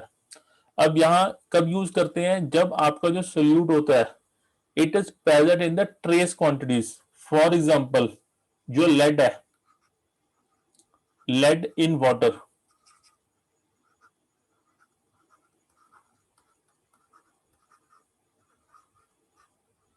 वो प्रेजेंट होता है पीपीबी में, पार्ट्स पर बिलियन में। लेड बहुत पॉइजनस होता है तो वाटर में वो पीपीबी में प्रेजेंट होता है, पर वहां पे भी जो इसकी कंसंट्रेशन है वो 50 पीपीबी से ज्यादा नहीं होनी चाहिए। अगर 50 पीपीबी से ज्यादा होगी तो it will lead to the poisoning of water. तो उससे क्या होगा? कैंसरस ग्रोथ होगी, लीवर किडनी फेल हो सकते हैं, ठीक है, ब्रेन हेमरेज हो सकता है।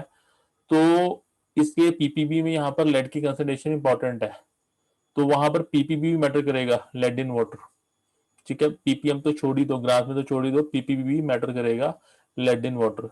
तो जहां पर ट्रेस क्वांटिटीज मैटर करती हैं तो वहां पर हम पीपीबी को यूज करते हैं। और इसके ऊपर भी एक चीज है, रेयर ऑफ द रेयर पूछते हैं, बता देता हूं, दैट इज ट्रिलियन। पार्ट्स पर ट्रिलियन, उसको बोलते हैं पीपीटी। ये पीपीटी नहीं जिसपे मैं करवा रहा हूं, दैट इज द पार्ट्स पर ट्रिलियन। तो बाकी सब कुछ सेम है इसमें, बस यहाँ पर 10⁻12 आ जाएगा। तो जहां पर हम ट्रिलियंस में डील करते हैं तो वहां पर पीपीटी को लेके आते हैं, okay. Rare of the rare है कि कोई क्वेश्चन आएगा या तो पीपीएम पे आएगा या पीपीबी आएगा। पीपीटी आती नहीं है ट्रिलियन, पर आपको बता दिया गया, शायद एडवांस में कभी पूछ ले तो वो 10⁻12 हो जाता है। ओके, चलो आगे चलते हैं। पर ये पीपीएम काफी आएगा सॉल्यूशन के न्यूमेरिकल्स में, पीपीएम पे बहुत क्वेश्चन आते हैं, ठीक है, खासकर सॉल्युबिलिटी को जब डील करते हैं, जो गैसेस की सॉल्युबिलिटी को हम डील करेंगे, गैसेस इन वाटर, तब पीपीएम में आपको काफी क्वेश्चन आएंगे, तो पीपीएम पे फोकस करना। चलो, फिर आता है मोलैलिटी, स्मॉल एम से इसको डोनेट करते हैं। Now what is molality? It is defined as the moles of solute dissolved in 1 kg of solvent. अब यहां पर बहुत इंपॉर्टेंट है कि मास ऑफ सॉल्वेंट की बात कर रहे हैं, we are not talking about the mass of solution.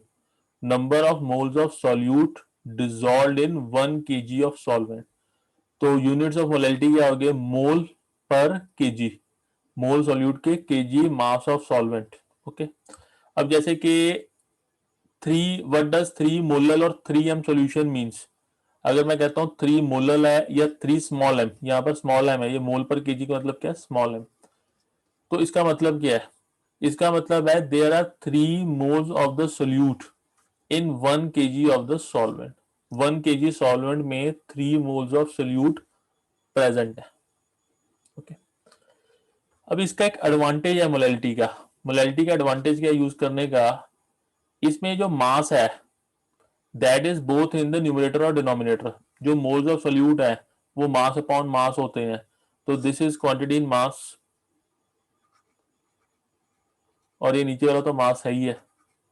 तो मास अपॉन मास, जो मास होता है वो टेम्परेचर इंडिपेंडेंट होता है, मास टेम्परेचर से चेंज नहीं होता, वॉल्यूम चेंज होता है पर मास माइनर, बहुत ही माइनर चेंज होता है, पर उतना माइनर चेंज हमने कंसिडर नहीं करना। तो मास इज इंडिपेंडेंट, तो मोलैलिटी भी इंडिपेंडेंट है टेम्परेचर के। चाहे मोलैलिटी आप प्लेन्स में कैलकुलेट करो, हाई एल्टीट्यूड्स पे करो, बहुत ज्यादा हॉट एरियाज में करो, कोई फर्क पड़ने वाला नहीं है, वो मोलैलिटी आपकी सेम रहेगी। जैसे एक एग्जांपल है मोलैलिटी का, वो देखते हैं। 2.5 gram of ethanoic acid, ethanoic acid मतलब CH3COH is dissolved in 75 gram of benzene. तो इतना तो क्लियर है कि दिस इज सोल्यूट, जो इथेनोइक एसिड है that is solute, and this is solvent, benzene is solvent and ethanoic acid is solute। Calculate the molality of the solution, सीधा question है कि मोलैलिटी कैलकुलेट करना है, तो यहां पर आपको चाहिए क्या? जो सोल्यूट चाहिए उसके आपको नंबर ऑफ मोल्स चाहिए। ओके, तो इसका तो मास गिवन है, तो यानी इथेनोइक एसिड CH3COH, इसका मुझको मोलर मास चाहिए होगा, तभी मुझे number of moles of ethanoic acid या एसिटिक एसिड मिलेंगे। तो molar mass of CH3COH calculate कर सकते हैं। तो 2 × 12, क्योंकि 2 कार्बन है तो 4 हाइड्रोजन है और 2 ऑक्सीजन है, तो 60 gram per mole, that is the molar mass of CH3COH। Now given mass is 2.5 gram, molar mass is 60 gram, तो नंबर ऑफ मोल्स कितने आ गए? That is 0.0417 mole. And mass of benzene कितना है? 75 ग्राम।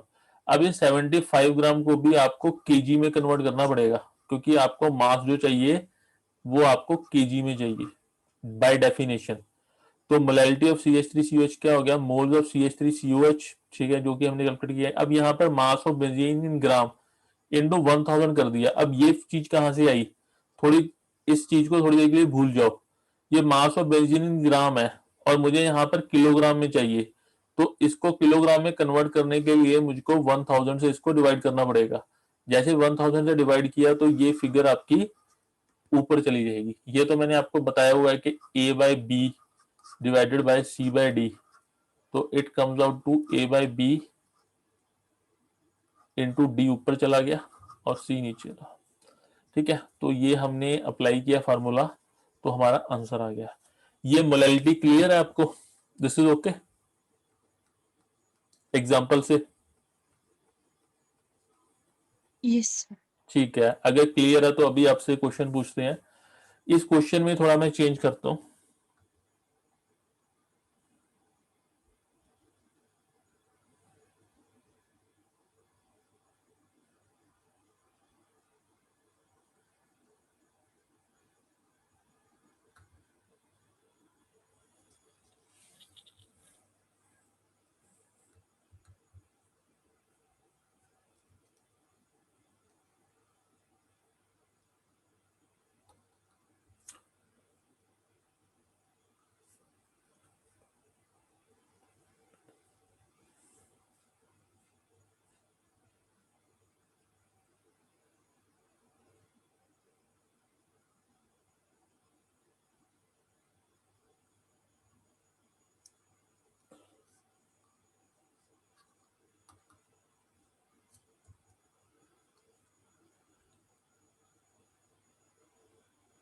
चलो इसमें देखो यार, पता नहीं, कुछ प्रॉब्लम आनी स्टार्ट हो जाती है जब भी इसमें इरेज करने की कोशिश करते हैं।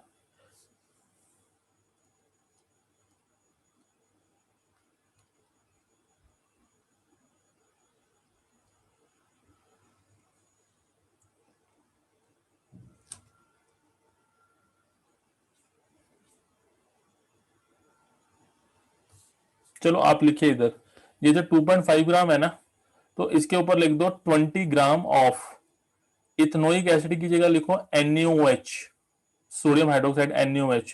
20 gram of NaOH is dissolve in,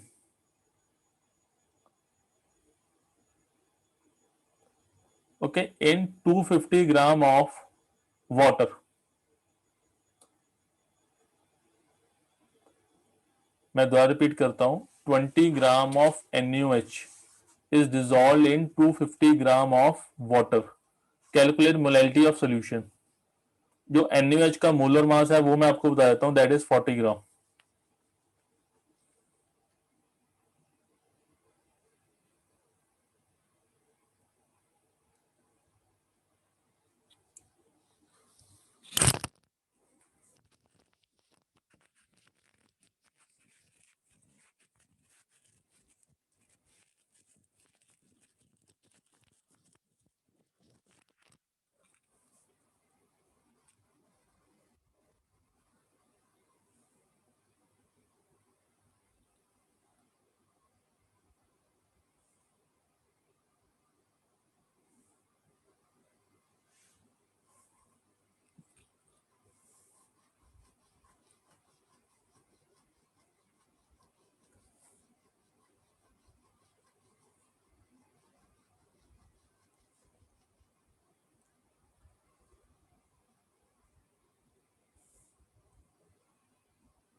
ये हुआ ग्रांश? ऐसा कर रही हूँ। करो करो, मैं एक बार रिपीट कर देता हूँ। 20 gram of NaOH is dissolved in 250 gram of H2O। Molar mass of NaOH is 40 gram.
Sir 0.04 metre.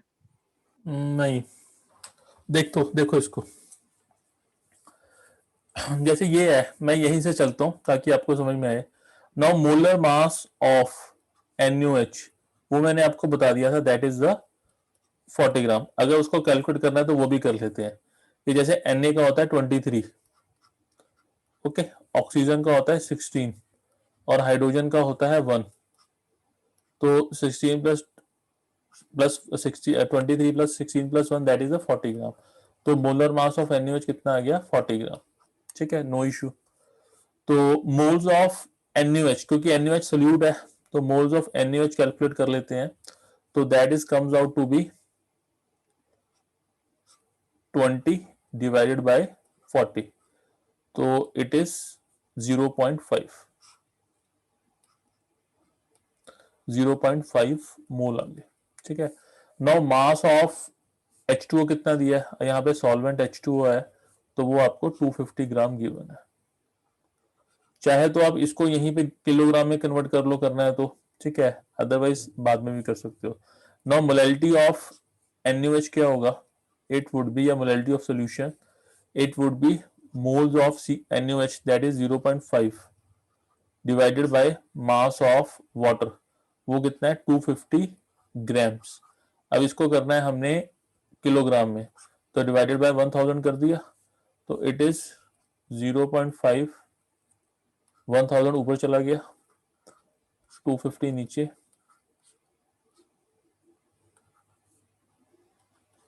तो इज दिस 2m। आपकी कहां पे गड़बड़ी हुई? सर लास्ट स्टेप में ही हुई है। लास्ट स्टेप में 1000 को कुछ ऊपर लेके गए थे या क्या किया, या 250 1000 को डिवाइड कर दिया आपने? वो डिवाइड गलत कर दिया था। देखो इसको मैं फिर आपको समझा देता हूँ कि आपने इस एक्सप्रेशन को थोड़ा गौर से देखो। मैं यहां पे लिखता हूं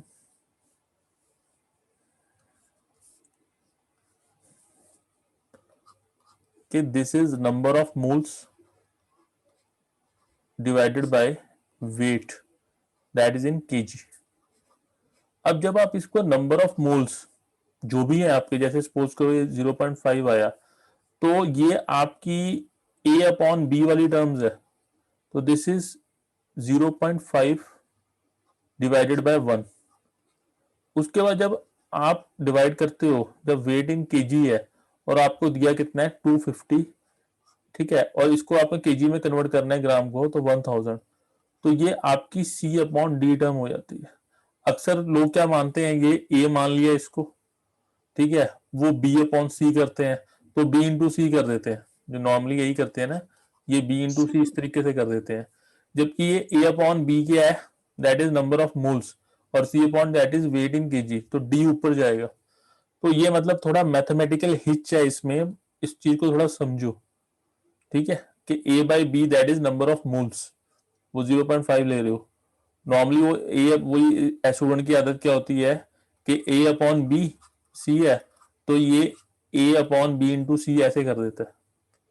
तो वो आपको देखना पड़ेगा कि आपका जो फ्रैक्शन टर्म्स है वो हो क्या है, क्या आपका number of moles A by B that is 0.5 divided by 1 है, और C बाई डी क्या है? That is 250 upon 1000। ओके, और अगर ज्यादा कंफ्यूजन क्रिएट होती है तो आप इस ग्राम को सीधा केजी में कन्वर्ट कर लो इसी स्टेप पे, ताकि कंफ्यूजन दूर हो जाए। पर मेरे ख्याल से इतनी कंफ्यूजन होनी नहीं चाहिए मैथमेटिक्स के स्टूडेंट को। मेडिकल की बात है तो चलो मैं मानता भी हूँ, पर नॉन मेडिकल के स्टूडेंट को एटलीस्ट फ्रैक्शन में इतनी प्रॉब्लम होनी नहीं चाहिए। चलो ये समझ में आ गया, this is okay. Yes sir. चलो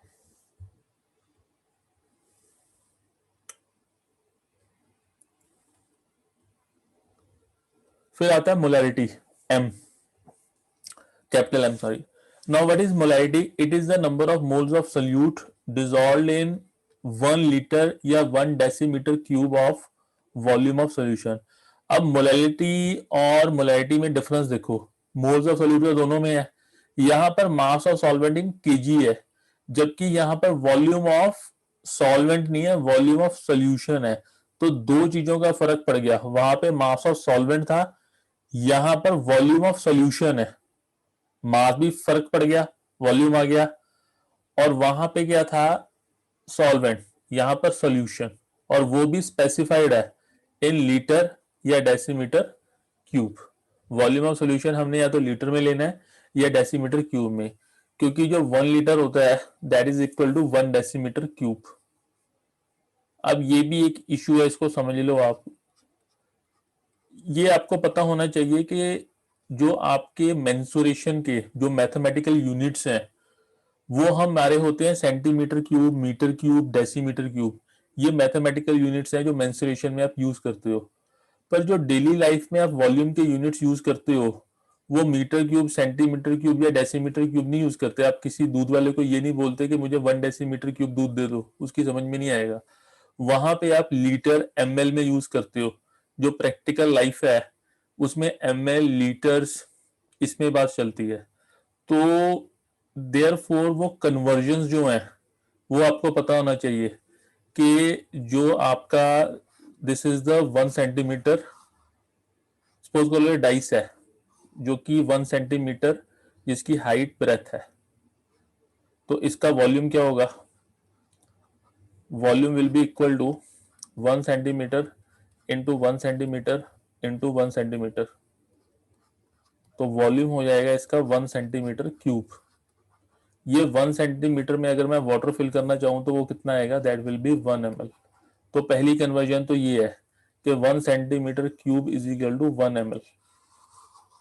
ठीक है, ओके। सेकंड कन्वर्जन क्या होती है? जो 1 डेसीमीटर क्यूब होता है वो 1 लीटर के इक्वल होता है। ओके, कई लोगों को गलत फहमी है कि जो 1 मीटर क्यूब है that is equal to 1 litre, वो गलत है।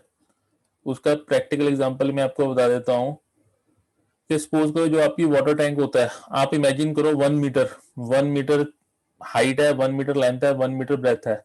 उस उतने बड़े टैंक में 1 लीटर वाटर नहीं आएगा, 1000 लीटर वाटर आएगा। 1000 लीटर की टंकी आती है तो 1 मीटर क्यूब ही होता है वो बेसिकली। ओके, अगर रेक्टेंगुलर है तो उसका वॉल्यूम 1 मीटर क्यूब होगा, उसमें 1000 लीटर आएगा। तो 1 decimetre cube is equal to 1 litre और 1 metre cube is equal to 1000 litre. तो एटलीस्ट ये कन्वर्जन याद होनी चाहिए आपको, एटलीस्ट ये 3, और कुछ याद होना हो पर ये कन्वर्जन याद होनी चाहिए। ठीक है, क्योंकि हमको ml को लीटर में कन्वर्ट करना बहुत जरूरी है हमारे लिए। तो यहाँ से एक और कन्वर्जन है कि जो 1 ml है या सॉरी 1 लीटर है that is equal to 1000 ml। तो ये आपको कन्वर्जन इतनी पता होनी चाहिए क्योंकि ये न्यूमेरिकल में बहुत काम आती है। चलो, coming back to the discussion, what is the molality? It is defined as the mole of solute dissolved in 1 liter या 1 decimeter of volume of solution। ठीक है, this is okay। now units of molality क्या हुआ? that is mole per liter या mole per decimeter cube, और इसको हम बोलते हैं 1m। तो 1m क्या हो गया? this is 1 mole per liter। यहाँ पर लीटर जो है उसको दोनों तरीके से एक्सप्रेस कर सकते हैं। या तो आप कैपिटल एल से डोनेट कर दो तो भी गलत नहीं है, और अगर ये स्मॉल एल ऐसे लिखा है तो ये भी गलत नहीं है। ये दोनों नोटेशंस चलती हैं, गलत कुछ भी नहीं है। ये भी चल जाएगा आपका और ये भी चल जाएगा। ठीक है, तो what does 2m, 2 capital M और 2 mole of solution means? It means 2 moles of solute dissolved in per liter या 2 moles of solute per liter या per decimeter cube of solution is present। Simple meaning ये है। तो इसका disadvantage क्या molarity का? Molarity में जो वॉल्यूम है it comes in the denominator. Moles of solute तो मास ही है, ठीक है, क्योंकि मास अपॉन मास है। पर वॉल्यूम ऑफ सॉल्यूशन क्या हो गया? ये वॉल्यूम टर्म है, और जो वॉल्यूम होता है वो टेम्परेचर डिपेंडेंट होता है। तो यहाँ पर जो मोलैरिटी कैलकुलेशन है, अगर आप मोलैरिटी को कैलकुलेट करते हो एम्बिएंट कंडीशन में लेह लद्दाख में तो वैल्यू कुछ और आएगी, और अगर आप उसको कन्याकुमारी में या कहीं जयपुर में करोगे तो कुछ और वैल्यू आएगी, क्योंकि टेम्परेचर जो होगा वो वेरी कर जाएगा। तो मोलैरिटी के साथ ये इशू है, it is temperature dependent. Example देखते हैं। एग्जाम्पल में जैसे है 2.46 of sodium hydroxide NaOH, molar mass is 40, are dissolved in water and the solution is made to 100 centimetre cube. अब नाउ दिस इज इंपॉर्टेंट। अब यहाँ पर इसने मेंसुरेशन के यूनिट्स दे दिए, ठीक है, in a volumetric flask calculate the molarity of the solution, आप मोलैरिटी ऑफ सॉल्यूशन को कैलकुलेट करो, ठीक है। तो इतना तो आपको क्लियर है कि जो सोडियम हाइड्रोक्साइड है दैट इज द सोल्यूट, इसमें तो कोई इश्यू नहीं कि सोल्यूट है, और वाटर जो है that is acting as the solvent. Now molarity calculate करनी है तो फार्मूला आपको पता होना चाहिए, number of moles of solute divided by volume of solution in litre. तो पहले number of moles of solute calculate करते हैं, तो अमाउंट ऑफ NaOH कितना है आपका, that is 2.46।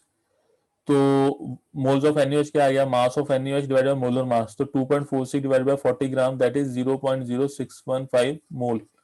Okay, now volume of solution is 100 centimetre cube. चाहे तो कन्वर्जन करनी है इसी पॉइंट में कर दो, चाहे एंड में करनी है तो एंड में कर दो। अब यहाँ पर 100 सेंटीमीटर क्यूब है, तो 100 सेंटीमीटर क्यूब का ml से रिलेशन आपको पता होना चाहिए, तो दिस इज 100 ml, एटलीस्ट ये आ गया, ml में तो आ ही गया।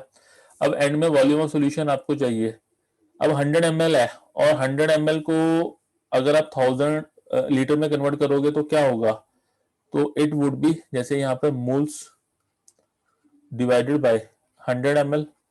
अब इसको लीटर में कन्वर्ट करना है तो डिवाइडेड बाय 1000 करना पड़ेगा, 1000 करोगे तो 1000 ऊपर चला जाएगा, ये ऊपर चला गया, तो this is moles upon 100 into 1000। तो वो सेम चीज की गई है, 0.0615 अपॉन 100 इंटू 1000। तो आपका आंसर क्या आ गया, दैट इज 0.0615 मोल पर लीटर, या इस चीज को कैपिटल M से भी आप डिनोट कर सकते हो। ये इस बात समझ में आती है आपको, दिस इज ओके।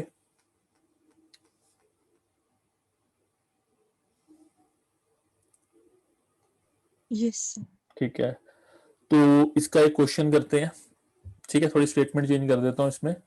तो स्टेटमेंट में क्या है, यहां पर मैं 80 ग्राम लिख रहा हूं, 80 ग्राम ऑफ सोडियम हाइड्रोक्साइड, ठीक है, are dissolved in water and solution is made to be, यहां पर इसको 100 सेंटीमीटर क्यूब नहीं करते, यहां पर इसको कर देते हैं हम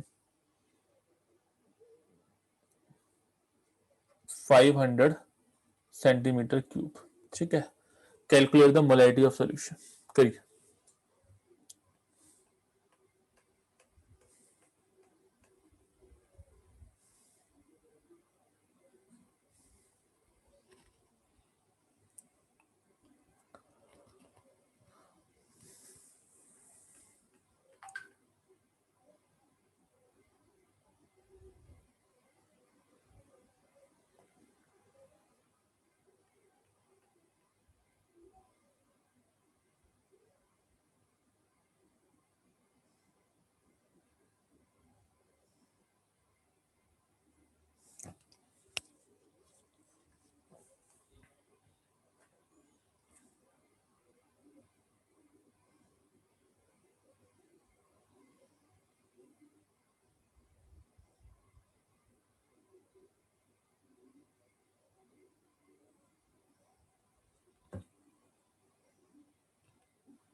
सर 4m जस्ट 1 मिनट,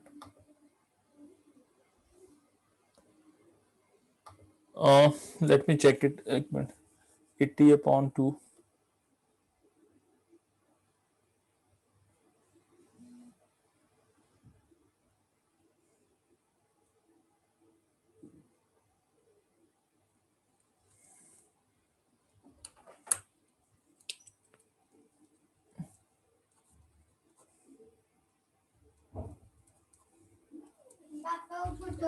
आपका 4m आ रहा है, यस सर ओके, बिल्कुल ठीक है।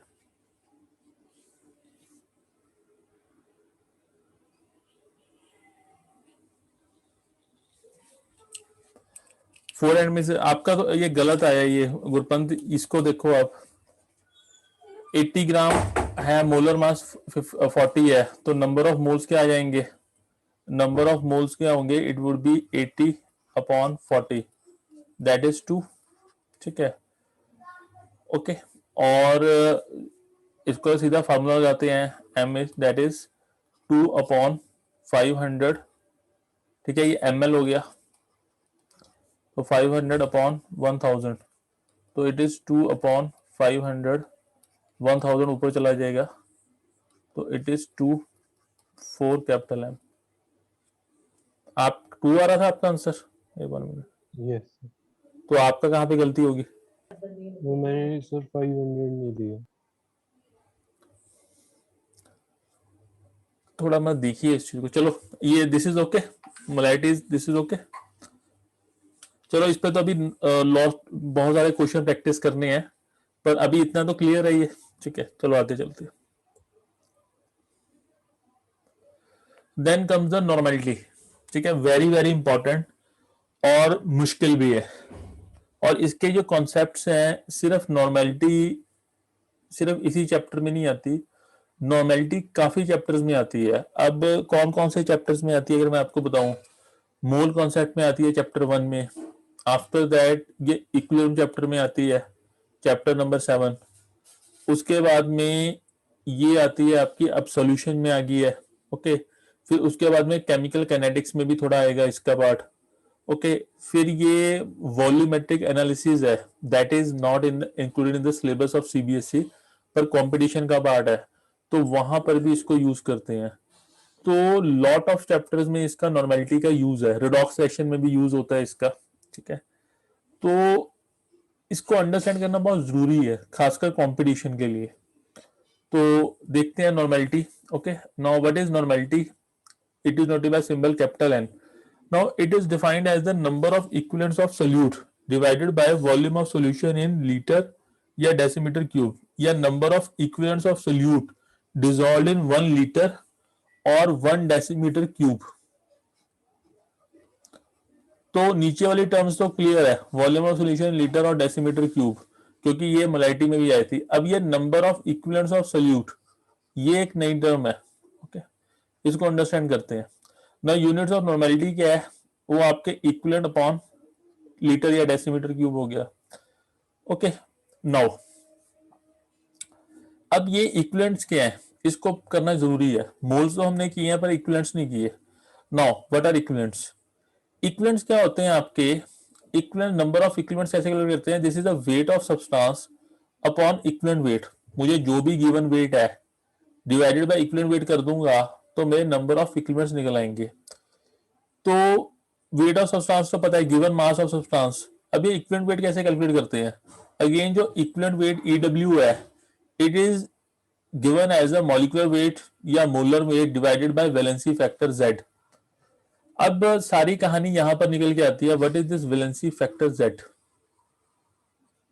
मैं इसको दोबारा रिपीट करता हूं कि number of equivalents of solute कैसे निकालते हैं। जैसे number of moles of solute कैसे निकालते हैं, उसका फार्मूला बड़ा सिंपल होता है, wait of substance divided by molar mass. But यहां पर क्या है, जब इक्विवेलेंट निकालना है तो wait of substance divided by equivalent wait. अब इक्विवेलेंट वेट कैसे निकालते हैं? इक्विवेलेंट वेट मॉलिक्यूलर वेट या molar mass divided by valency factor Z। अब ये वैलेंसी फैक्टर क्या है, या वैलेंस फैक्टर बोलते हैं, दिस इज इंपॉर्टेंट। और अगर इसको मैं शॉर्ट फॉर्म में आपको बताऊं तो N is equal to number of equivalents divided by volume in litre. अब नंबर ऑफ इक्विवेलेंट्स किसके इक्वल हो गया? Given weight divided by equivalent weight. Now what is this equivalent weight? Equivalent weight मतलब molecular weight या molar weight divided by Z। Now this is Z, ये जो valence factor है, जो सारा खेल है वो इसी का है कि how to calculate the valence factor. यही आपकी नॉर्मेलिटी को बनाता है, तो इसको समझते हैं, ओके। अब यहां पर एक स्टेटमेंट है 3N। ये 3N का मतलब क्या है कि 3 equivalents of the solute in 1 litre of solution. चलो अब ये Z को देखते हैं। Now what is this Z? अब ये डिटर्मिनेशन ऑफ वैलेंसी फैक्टर है।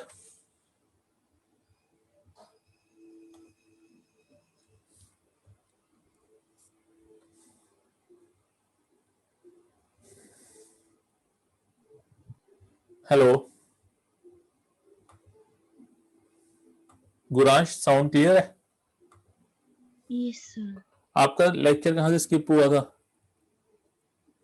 सर जब आपने नॉर्मेलिटी स्टार्ट करवाया, शुरू से नहीं किया नॉर्मेलिटी? ये सर जब आपने बताया कि ये वाले चैप्टर्स में होगा, उसके बाद लीव कर दिया था। ओके, चलो एक काम करते हैं, थोड़ा ना ये लंबा जाएगा, तो मैं अभी ना इसको ले नहीं रहा हूँ, नॉर्मेलिटी को नेक्स्ट लेक्चर में ही लूंगा, अभी मैं इसको करा नहीं रहा हूँ। ओके, एक मिनट।